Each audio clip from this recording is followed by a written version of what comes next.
Mitra anu mulia, wilujeng tepang dangu sareng acara matuh dongeng enteng pangbeberahmana. Mang Jaya sapara kanca bade neraskeun hanca dongeng nu katunda carios nyambung judulna nyaeta Keris Titisan Iblis. Atuh Mang Jaya sapara kanca ngahaturkeun wilujeng ngadangukeun ya dongeng karangan Koswara ayeuna nincak bagian ka-17.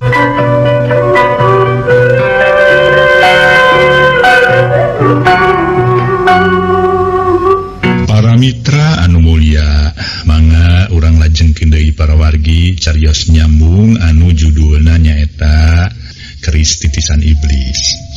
Nyi Wiwi jeung Nyi Nani sanggeus mandi bebersih di cai pancuran aya di tukangeun wangunan gedong Sukmawati. Baralik deui ka kamarna sewang-sewangan nya kitu deui mojang liana Nyi Nunung Eti jeung Euis geges arasup ka kamar nomor 7, 11 jeung kamar nomor 13. Ari kamar pamatuhan Nyi Wiwi kamar nomor 15 sedengkeun Nani mah di kamar nomor 4. Jadi antara kamar nu dicicingan ku Wiwi jeung cicingan ku Nani teh pajauh.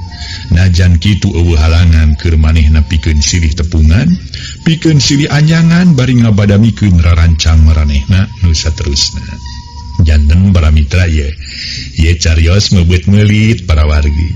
Aya tokoh-tokoh sanes anu bade ngahaja narungti kayan ye tempatna Sukmawati. Aya duaan di antawisna para wargi nuju narungtik api-api gelo cenah kitu. Api-api lamun teh ilang ingetan padahal anjeunna nuju narungtik disagedengeun engke darta kitu mangga urang teraskeun.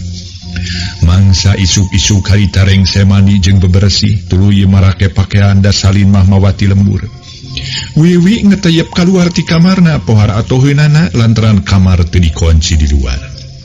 Manehna teu sadar lamun ayeuna mah teu dikunci lantaran dihajak. Disenteg meureun ngeteyep leumpang bari ati-atina keur ngajugjug ka kamar nomor 4, kamarna Nyi Nani. Kaayaan pohara jemplingna puguh nuliana geus arasup ka kamar sewang-sewangan. Karina daguan dibagi sangu, pangrasa Nyi Wiwi jongjon manehna lumampah, tenang eueuh nu ngawaskeun. Padahal saenyana ti kajauhan harita kiburak nempohkeun. Atuh basa Nyi Wiwi asup ka jero kamar Nyi Nani, kiburak ngeteyep leumpang tuluy nangtung di saluareun kamarna Nyi Nani. Manehna sejang ngabandungan obrolan antara Wiwi jeung Nani dina mangsa isuk-isuk saperti ayeuna. Nani pohara atoheunana ku ayeuna manehna didatangan ku Wiwi nu sarua keur nyamur di dinya. Dina ngoning nalungti kaayaan Sukmawati diuk pahareup-hareup bari terus ngobrol rencepan. Jongjon ngobrol lalaunan bari pangrasana mah eueuh anu ngadengekeun tapi kulantaran kiburak nangtungna persis deukeut panto. Najan Wiwi jeung Nani ngomong lalaunan tetep kadengeun ku kiburak. Nani kadingan nyarita pangheulana. Nuhun teh Wiwi nya tos nepangan deui abdi nanging saena mah ari siang mah ulah teteh ulah maksakeun nepangan abdi. Bisi aya nu nempoeun nya Nani nya ceuk Nyi Wiwi bangun anu teu sugema. Nuhun pan bahaya upami kanyawan ku kiburak atanapi ku Sukmawati. Cilaka teteh engkena ceuk Nani bari panon rurut reret malah lila mencerong ka palebah pantong. Eueuh sasa ieu atuh naha? Kiburak teh keur ka mana atuh si Sukmawati nya biasana meureunan keur ngahekok di kamarna. Wiwi ngomong make jeung nyerengeh sagala rupa. Teteh, sigana mah curigaeun nya si burak teh nya jeung Sukmawati ka urang. Can nyamun jeung teu curigaeun kana kaayaan urang sanyana. Jadi ras inget ka Nyi Ina jeung ka Nyi Titi. Wiwi ngomong dipungkas ku rumaha panjang. Nah kumaha kitu teteh? Nyi Nani mencerong ka Wiwi bangun panasaran. Nya manehna kabur bari teu bebeja heula ka urang. Mun aya waktu mah heug bebeja meureun urang bisa mantuan. Ari kabur ngalamat kitu mah peuting-peuting. Gede kemungkinan maranehna manggih kacilakaan kena tangtu geus jadi mamangsa ka kejeman Keris Titisan Iblis teh. Deui-deui Wiwi ngulumahu. Boe nu nulungan teteh. Boa salamet maranehna sanu terang ayeuna tos desa kumpul ngariung sareng kulawargana. Nyari kahyang mah kitu pisan. Tapi hal eta teh leutik kemungkinan kana bisana kitu kajadian. Lantaran sakur nu kabur ti dieu taya nu bisa salamet. Sok dituturkeun ku Keris Titisan Iblis bari dibarengan ku siluman awewe pamuntangan nu katelah nyimas centring keling. Kurang ajar si Sukmawati memang kudu bisa gancang dipaehan ngarah teu loba anu jadi korban. Tapi urang ulah gagabah na tetehnya. Pasti ulah gagabah atuh. tema wiwi kawas anu ditujukeun ka dirina sorangan omongan sobatna teh. Kira-kira urang ngalaksanakeun pamaksudan teh. Engke mun geus sagala rupana aya kemungkinan. Utamana mah papada urang beunang ku Kristi titisan iblis ge hayang bisa heula mulangkeun ka nyeri ka si Sukmawati lantaran naon hartina urang kabur ari cilaka teu bupuguh mah. Kayong abdi mah kitu jabi ti eta dina kaburna urang teh kedah biasa nyanak anu sanes mun ngabantu nu sanes euis Eti jeung Nunung kudu bisa kabawa mulang. Memang kitu pisan tujuan oge aya bejakeun teteh tehnya dan pohara rusiahna adi geraya urang harewoskeun. Nani diupna ngadeuketan ka Nyi Bibi geus kitu mah Wiwi ngaharewoskeun ku jalan ditompokeun kana ceuli Nani ungeuk-ungeukan sababaraha kali tana satuju kana permaksudan Bibi nu bieu diharewoskeun. Nani diupna ngiser ka urut tadi pok Wiwi nyarita. Kumaha kaharti? Kahartos teh mung kedah sing rikipnya sareng da bocor pan ieu Rusia sanes. Nani ngingetan nya tangtu atuh jeung Wiwi nangtung bari pokna. Yuk teteh mereka kamar teteh heulanya. Bila lia bahaya mangkaning tibeurang apa nitanya ayunya. Mangga teteh. Nani nangtung gabrug silih langkut celengok silih cium pipi kayan siga adi jeung lanceuk. Ki burak nu ngintip saluareun pantok kamar Nani, kamar nomor 4 teh geus yakin. Wiwi rek kaluar mah gancang ingkah ti dinya. Tuluy nyalingker ka tepas gedong api-api diuk di dinya. Atuh Wibi basa kaluar tetela geus eueuh sasaha terus kebat ka kamarna bari hatena ngarasa sugema alatan manehna geus ngabejakeun hiji rarancang hiji permaksudan nu pohara rusiahna sugema dikuayana Nani beunang diajak pakukumaha daekeun diajak sarusia geus aya di kamarna mah goledag Wiwi ngagoler bari panon mencerong ngelalangit kamar nempokeun cak-cak bodas nu keur silih udag jeung pada baturna. Di sejen pihak kacaturkeun lain Sukmawati tisa ditinggalkeunana ku Ki Burak tadi mangsa isuk-isuk manehna tacan ka mana-mana tacan kaluar ti kamarna malah ayeuna keur ngelun ngukus bari barabat babacaan rengse manehna babacaan utamana mah moal gorolangkeun paragi ngemat bangsa lelembut-lelembut teu kanyahoan peladug hareupeunana aya haseup bodas kandal ngabeleg-beg les haseup leungit janggelek aya tangtungan hiji wanoja leuwih ngorabatan manehna najan ari kageulisan leuwih geulis batan manehna. Sukmawati pohar atoheunana pok wae ngabageakeun. Syukur Andika geus datang ka hareupeun kami centring keling. Kami hayang meunang laporan ti Andika. Peuting satu tasna Andika ninggalkeun kami. Andika luntat ka mana? Luntat teh. Sanggeus kuring maehan Ki Suhad mah teh nya. Terus laporan ka dieu. Bari nyangakeun keris. Terus balik deui ka lembur panjenengan. Ngaleyan si Ode jeung si Udi nepi ka kaburna ka lembur Cigawiru. Geus kitu kuring ngaheureyan Nyi Inah. Tadina marek bawa ka dieu malah geus rek beunang dibawa hanyakal dihalangan ku si Esih mini-mini teh si pamajikan si Tabri. Pokna eta mojang nu tetela tayalian Nyimas centring keling nu datang harita bari salin wujud ngajadikeun tangtungan hidiwanoja nu geulis jeung gumuleng pikabitaeun. Syukur lamun kitu mah atunya. Kami ngarasa bunga, kami ngaharepkeun yen si Inah supaya gancang dibawa ka dieu. Cenah ulah waka, cenah sina cicing-cicing we heula di lemurna. Kumaha atuh? Ari nen teu pararuguh teuing kitu geuninga. Pokna Nyimas centring keling siga kukulutus. Maneh montong loba omong, pokona mah si Inah kudu gancang dibawa deui ka dieu. Dibawa bari ulah cacad saeutik oge. Kudu dibawa dina kaayaan hirup-hirup gembleng. Kumaha kaharti? Kumarik ngagugu atau moal centring? Pokna Den Sukmawati bangun nafsu. Nya heug atuh Nen. Heug baris dilaksanakeun nganaon atuh nu dimaksud bangna. Kudu ayeuna-ayeuna teh. Nyimas centring keling bangun nu panasaran. Heueuh ngasidarta gancang datang deui ka dieu. Kami hayang nyacapkeun ka sugema anjeun manehna. Mangkaning bujang eta mah. Ge anjeun geus laksanakeun perintah kami. Gancang, cering. Unjuk semangat Nen di kandunya Nen. Bra gramian. Les wujud wanoja geulis nu aya hareupeun Den Sukmawati nu tayalian jelema anana Nyimas centring keling harita leungit tanpa lebih ilang tanpa karana diganti ku ngabeleg-begna haseup hideung kadel les haseup hideung kadel mumul kaluhur tug nepi ka ngilesna leungit tina teutepan Den Sukmawati. Ari Sukmawati goler ngagoler dina luhur tempat sare diamparan ku sepre saten bodas nyacas. leng lamunan ngacacang kamana meni umur memang geus ratusan tahun. Geus 100 tahun tetep siga ngora keneh atuh alah batan para mitra. Parawan jekekan ada sabulan sakali sok mikeun seba budak parawan ka Mbah Cakrasena. Da kitu cenah palakiahna mun hayang awet ngora jabati seba oge manehna sok nguyup getih parawan 2 bulan sakali. Mun manehna tas mikeun seba budak parawan ge kumanehna latih nginum getih budak parawan teh. Tangtu dirina baris ngawujud kaya anu asli. Manehna bakal ngejanggelek jadi wujud nini-nini peot jeung karnyon. Jabati eta aya hiji syarat nu kumanehna kudu dilaksanakeun. Lamun dirina hayang awet ngora jeung gagah, nyaeta kudu daek sare jeung budak jajaka. Lalakina can pernah boga pamajikan eta sababna nu matak dina peuting tadi, manehna ngalaksanakeun jeung kiburak. Da buku kiburak teh atuh lelengohan bujang eta umur. Sok sanajan geus aya umuran ge. Ayeuna manehna nyawang bisa babarengan Sukabungah jeung Darta nu matak di arep-arep naker supaya gancang Darta datang kadinya rek cenah disenteg, maksudna disenteg emangna beurit. Di tempat sejen mangsa isuk-isuk harita Aki Tabri Nini Esih jeung Darta geus ningalkeun lembur panjenengan. Rek ngajugjug kapada suka ka imah Aki Tabri, malah mah Nyi Inah ge milu lantaran mimiti poe ieu manehna rek pindah ka akina. Luyu jeung pangajak nu jadi aki jeung ninina ngingetkeun di imah eueuh sasaha. Najan nya ge boga bapa tapi apan ayeuna keur eueuh. Ngaleos bari duka ka mana miangna da eueuh nu nyahoeun ka anakna sorangan ge Mang Sukro. Henteu kungsi bebeja rek ka mana-manana. Nu dibawa ngan sasalin Nyi Inah wae, nu liana mah eueuh nu dibawa.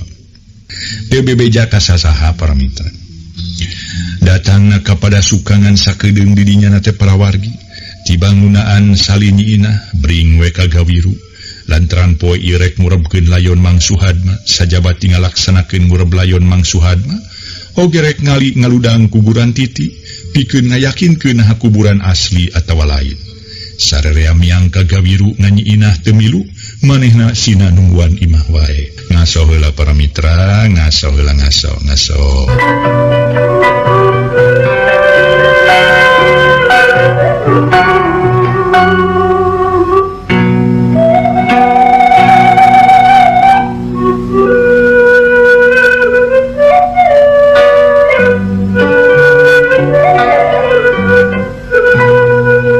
Para mitra anu mulia, di pihak kulawargana Mang Suhadma, harita memang geus sadia sagala rupana pikeun miang ka kuburan nu aya kuloneun lembur. Palabah pasir nu ngagulampeng kawetan jeung kakaler bring miang bari sajeroning marengan anu ngagotong layon kabeh ge dina kaayaan sedih jeung tunggara taya ngomong naon-naon. Teu kungsi sajam ngurebkeun layon teh geus beres terus marulang ngan henteu sarerea lantaran Aki Tabri jeung Darta kalayan dibarengan ku Pak RT UH jeung Mang Kohir mah harita masih kena aya di kuburan. Maksudna Pak RT UH jeung Mang Kohir sejamarengan Aki Tabri jeung Darta teh rek ngali kuburan Nyi Titi teh. Ari nu kabagean ngalina harita tayalian nyaeta si Odet jeung Udi. Ngali kuburan henteu jauh ti kuburan anyar bari segut naker. Bangun taya kacape nu aya mah hayang geranya ho naon-naon eusina nu sanyana. Naha layon sanyana atawa layon ciciptaan. Basa geus tebih ka palabah padu ngali teh eureun terus padungna dia kakatan. Nah atuh geus beak kabeh padung dikaluarkeun. Sarerea nu aya di dinya ngagebeg ngarasa kaget lantaran kuburan teh kosong eueuh eusian tibang boek ngalumbru. Titi di mana hidup teh? Jungjunan Jang Darta ngarasa leuleus satulang sandi. Bakat tingku ngarasa ngenes nyaksian kaayaan mangsa ayeuna. Pak RT jeung Mang Kohir nya kitu si Odet jeung Udi. Teu lemek teu nyarek sarerea ngariung di dinya bari ngarasa heran geuning kuburan teh bet kosong. Ujang teh lah mun kieu mah. Ye nu dikurebkeun ti heula lain layon Nyi Titi anyaking lantaran ayeuna apaan teu aya geuning layonna. Ceuk Aki Tabri bari nyekelan kalatak-tak Jang Darta anu keureut segeruk seuri. Aki, upami sanes layon Nyi Titi. Nah naon atuh nu dikurebkeunana? Nah geuning bet teu aya bet suwung kapanginten. Kedah aya di dieu upami barang ciciptaan Aki sareng Nah di mana aya Nyi Titi ayeuna ki? Nah masih keneh jumeneng tapi tos teu aya di kieuna. Titi anutan Kang di mana anjeun teh jungjuna. Jang Darta mengpeunan beungeut ku dua dampal leungeunna. Bari sumegeruk ceurik bangunukannya nyerian. Anyaki moga-moga we masih keneh jumeneng. Bari dina kayan salamet mulus rahayu panutan hidup teh ujang. Soal subungna eueuh eusian sigana mah ieu teh pagawean si Sukmawati nu geus milampah pagawean luyu jeung pamaksudan nu hayang ngacokeun urang di dieu. Hayang binasa ka urang teh anyaki. Sanes kumaha ku abdi sejadi taroskeun ka Sukmawati dukun palsu. Nah di mana aya Nyi Titi aki? Memang kudu itu kudunya. Ayo kaluhurkeun. Kuburan sina diurugan deui ku si Odet jeung si Udi. Sok jang. Aki ngebedol leungeun Jang Darta nangtung terus kaluar ti jero kuburan. Nangtung digireun Pak RT jeung Mang Kohir. Kalayan teu loba omong nu biasana beuki heureuy kiwari si Odet jeung Udi suhudna keur barang gawena. Tuluy ngurugkeun deui taneuh nu muncugug di luhur. Dikahanapkeun deui dipake ngurugan deui kuburan nu waktu tadi di kali. Geus beres diurugan kalayan nurut kana kayangna Jang Darta. Tetengerna kudu dipasangkeun deui. Atuh kayan eta kuburan najan nya eueuh eusian tibang gundukan taneuh beureum biasa. Tapi persis siga kuburan nyaan. Bruk Jang Darta nyuuh kana gundukan taneuh beureum. Bari sumegeruk manehna ceurik, menikanya nyerian hate Jang Darta. Najan kumaha tetep nalangsa lantaran teu nyaho, sacara pasti nah kumaha nasibna Nyi Titi mangsa ayeuna nu sanyana. Dadak-dadakan hujan ngepruy turun siga nu miluna langsa kana kaayan Jang Darta mangsa harita. Atuh manuk sirit uncuy ngelak disada dina tangkal samoja beulah tonggo. Gog Aki Tabri jeung si Odet dongko kenca katuheun Jang Darta. Nyekelan leungeun Jang Darta sabelah sewang galindeng Aki Tabri sasauran. Ayo urang balik ujang. Ayeuna mah geus beres anaki. Jang ya. Jang yo urang balik we. Ulah ngabaruk we kitu leuh kumaha teh ngaruk geuning. Ceuk si Odet atuh para mitra. Malah Pak RT jeung Mang Kohir ge sarua ngajak balik ka Jang Darta da puguh geus yakin apanan kitu kaayaanana model harita. Tapi Jang Darta horeameun kudu mulang ayeuna manehna betah keneh di dinya. Manehna sungkan kudu ninggalkeun eta kuburan najan dirina nyaho. Yen kuburan eta teh kosong eueuh eusian. Jang Darta digideg sababaraha kali bari ngingsreuh. Kalayan hatena nalangsa bakat tingku melang inget wae ka Nyi Titi. Jang Darta teu sae urang ngagugulung kana langsaan urang mulih yo. Eta teu langkung ujang mulih na made ka lemur ujang ka Cimariu katanapi ngiring ka Mang Kagawiru. Atanapi ka Bumi Aki kapada suka yo urang mulih. Mangkaning hujan tos ngarepan ye Jang. Pak RT uha ngajak ka Jang Darta pikeun mulang. Patali ngarasa karunya jeung wati renyaksian Jang Darta nu bangun kalaleban mangsa harita. Jang lah. Urang mulih ayeuna Jang lah. Ka jeung akang urang ka Pasir Samoja Jang lah. Tumanya urang budak abrik teh ku akang ke. Cek si Odet Daryana keras. Aki Pak RT Kang Odet oge nu sanesna mangga bade marulih makeun abdi. Bade di dieu heula nyarengan ieu kuburan.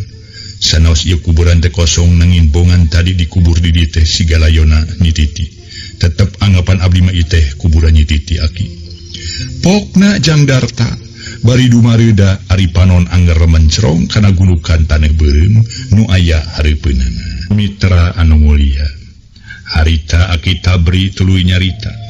Anyaki moga-moga hidup ulah reka bawa ku sakaba-kaba ujang. Sing sadar kana kaayaan sing dumarima kana nasib. Ditakdirkeun hidup kudu pisah jeung nu jadi panutan. Moga-moga we kahareupna hidup bisa kumpul ngariung, bisa ngahiji anyaki. Ayeuna mah urang mulang heula anyaki. Mangga kitu payun melah mulih mah keun abdi mah. Hoyong jongjon heula di dieu. Nya teu naon-naon ngan ulah ka malina deui nya, ulah ka jongjonan deui nya. Mangga ki. Mangga mulang deui lah Jang. Mangga Pak RT mangga. Harita keneh Aki Tabri jeung Nuliana baralik ninggalkeun kuburan. Si Odet jeung Udi nu tadina rek marengan di dinya ge moal milu balik. Ku Jang Darta dijurungkeun sina balik lantaran manehna embung aya nu maturan. Manehna yang leuwih jongjon leuwih tumanina cicing heula di dinya. Kapaksa si Odat jeung Udi ge baralik marengan Aki Tabri. Pak RT jeung Mang Kohir ngabring lalempang kawetan. Sanggeus didinya pada ninggalkeun aya tinggal Jang Darta sorangan. Hareupeun gunukan taneuh beureum nu tadina disangka kuburan Nyi Titi. Kaayaan asa pohara ti isinana manuk sirit uncuing ge jempe siga nu capek. Hujan poyan geus eureun nu aya ngadalingdingna angin pasir. Nu nebak kana sakujur awak Jang Darta nu keur cinekul di dinya. Keur cinekul sorangan. Sajeroning kitu dina hate Jang Darta manteng terus inget kanu jadi panutan. Kasawang sakujur gerak lengkah-lengkah paripolakna Nyi Titi. Asa temo ngelangkang dina kongkolang batana. Jeung dirina asa dosa pohara gedena deui. Ku ayeuna ti heula make ngajajabkeun Nyi Titi ka Pasir Samoja. Ari bakal pipisahan mah dina hate Jang Darta harita nyarita kieu. Panutan Nyi Titi, panutan engkang. Teu sangka pasini urang aya nu misahakeun bager. Yeung Kang Jungjungan di mana tu ari anjeun ayeuna? Di mana panutan engkang pasini urang pasini nu geus dikedalkeun, nu geus dipatri dina ati. Hayu urang jadikeun diri urang duaan urang hijikeun. Panutan Titi, yu urang sasarengan ngojai dina sagara kabagjaan. Bakating ku parna-parnana inget ka Nyi Titi. Teu karasa dina kaayaan teu disangka-sangka ngeng teh tukang Jang Darta kadenge sora hiji wanoja nu pohara halimpuna. Ngagalindang nyurusup kana kekenangan estu matak nikmat kadengena. Kang Darta ieu abdi Kang. Ieu abdi mah Kang Darta. Oh. Jang Darta lain deui ngagebegna rikat manehna mari ka tukang. Breh teh tela tukangeun manehna nangtung hiji adegan wanoja nu salalieu kapicangcam ku dirina. Aya paribasa peuting kapi eling beurang kapi cangcam teh lain bobodoan. Jang Darta salila-lila mencerong seukeut kana tangtungan wanoja nu pangawakan jangkung leutik. Geulis taya bandingna endah taya bangsana. Antara percaya jeung henteu nyang karuk dina tungtung hate Jang Darta. Sedang eta wanoja nu nangtung hareupeun Jang Darta lila ngagelenyu imut pi kayung yueunaker. Nepi ka liwayna bibir ipis teh matak nirut. Niruk jajantung ngaduruk lalembutan. Memang manehna ge apal yen nyanyu gelenyu imut saperti anu ayeuna katempo ku manehna. Nu salila sok ngaganggu kana lalembutan teh, nu salilana sok jadi implengan. Lantaran ngarasa panasaran, pok Jang Darta maksakeun kedalisan. Salira teh Nyi Titi, mun piraku engkang hilap deui ka abdi. Belenyeh imut. Atuh pugu asa leuwih mata kayung yun. Imut nganung pangirut kelet nganung pamelete. Teu sangka urang baris tepang ayeuna bageut. Kamana wae atuh nyai teh sareng naon margina salira pang nangatunkeun padumukan Sukmawati. Jang Darta merak pakupananya ka eta wanoja nu ceuk sangkaan nama Nyi Titi. Pantes mun boga sangkaan kitu da puguh kaayaan eta wanoja. Teu dipikeun sasieur tam lega tu ceples jeung kaayaan Nyi Titi Sari. Tang supados jongjon urang palih ditu ke palih kidul ngobrolna yuk. Kalarasan aya saung tu palih kidul mah yuk Kang. Cek Nyi Titi nunjuk ku curugna ka beulah kidul ka palebah hiji saung nu katempona atra di dinya. Mangga nanging kumaha atuh pami urang kalembur we yuk. Katongoh pan caket karo rompok engkang di ditu. Moal jongjon Kang, hayu urang mending urang ka ditu ka saung Kang yuk. Mangga. Jang Darta atoh nu aya. Manehna teu baha kana pangajakna eta Nyi Mojang nu ceuk tetempoannya Jang Darta eta teh Nyi Titi Sari nya eta anu kapi eling kumanehna beurang peuting kapi cangcam salilana para mitra aya dina kongkolak matana ngalangkang atuh salilana Nyi Titi teh lantaran memang manehna teh geus nalikeun tali asih ti baheula mula rek hirup nya eta ngahiji dina ngoning jatuh kerami. Ngan hanya kala ayeuna dipisahkeun ku lantaran Nyi Titi aya di Nen Sukmawati. Tapi kari-kari ayeuna Nyi Titi nyamperkeun puguh we pikeun Jang Darta mah hiji kabagjaan luar biasa. Kabagjaan nu taya wates wangeunna. Beral miang tidinya bari jeung leungeun Nyi Mojang anu lemes teh nyeklan pageuh kana pigelang leungeun Jang Darta leumpang ka tebeh kidul ngadatangan hiji wawangunan model saung. Ngaso heula para wargi, ngaso heula ngaso.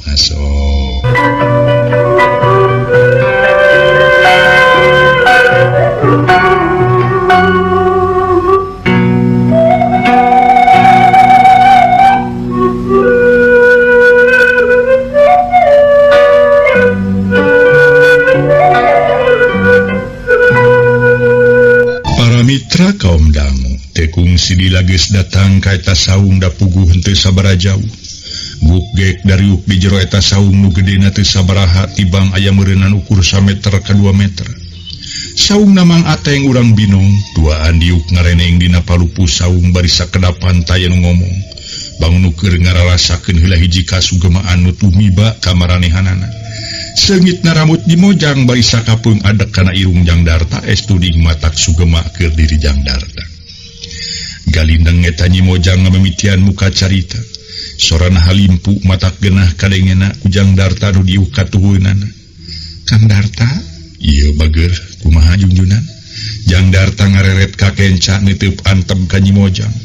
Gelenyu nyi mojang imut ngagelenyu meuni kareueut naker. Abdi sono ka akang pateli lami teu tepang Kang. Bagja bireh mangsa ayeuna urang tiasa patepang Kang. Sami akang ge. Gani ngaros bagja, ngaros bingah nu taya hinggana. Bireh ayeuna tiasa ditepangkeun sareng salira. Sora Jang Darta ngageter ngandung rasa sono nu ngagalura dina dadana. Janten engkang teu kaabotan, abdi calik gedengeun engkang. Teu bager malih mabingah nu aya. Sugema nu nyata. Nuhun upami kitu mah lami urang teu tepang sono abdi teh Kang. Kantenan enggang sono pisan. Yeuh urang muli. Alim resep keneh di dieu. Resep keneh duaan dinu sepi sareng ti iseun sapertos ayeuna Kang. Keukeuh eta mojang embung diajak balik ku Jang Darta. Tapi Jang Darta teu boga rasa curiga naon-naon. Lantaran ceuk pikiranna meureunnan pangna embung diajak balik teh. Pedah ngarasa laluasa bisa ngobrol paduduaan ngubarasa ka sono. Nyai, Kah, janten nyai teh kabur ngantunkeun Sukmawati. Sumuhun, nah gitu. Terus teu betah we tos teu kiatang sareng eta tudakan kunaon ngantep ka abdi terang ngalongok-longok acan ka abdi. Kunaon Kang teh? Sanes kunanaon mun akang teh repot ku padamelan. Ayeuna bagja tiasa ditepangkeun nuhun keur akang mah bagja sugema lantaran nyai teh nu disangka parantos ngantunkeun ieu alam. Kanyataanna masih keneh jumeneng. Abdi ge bagja sareng sugema Kang. Goledag nyi mojang ngagoler dina lahunan Jang Darta jep kayan jero saung jempe taya nu ngomong naon-naon. Malikan ka tukang nyaritakeun rombongan Aki Tabri nu mulang ti kuburan datang ka imah Mang Suhadma. Kasampak Nyi Inah majar teh sieun di imah eueuh batur. Nya terus we para mitra nyusulan ka Gawiru atuh terus ngariung. Didinya babarengan jeung Nini Esih katut Jang Udi oge si Odet ngababaraha teh bioco nu keur meunang musibah. Sedengkeun Pak RT UH jeung Mang Kohir katut semah-semah nu sejena mah geus marulang ka imahna masing-masing. Da pamikirna geus rengse soal mula saralayon, malah apan geus beres nepi ka dikurebkeunana. Waktosna seep.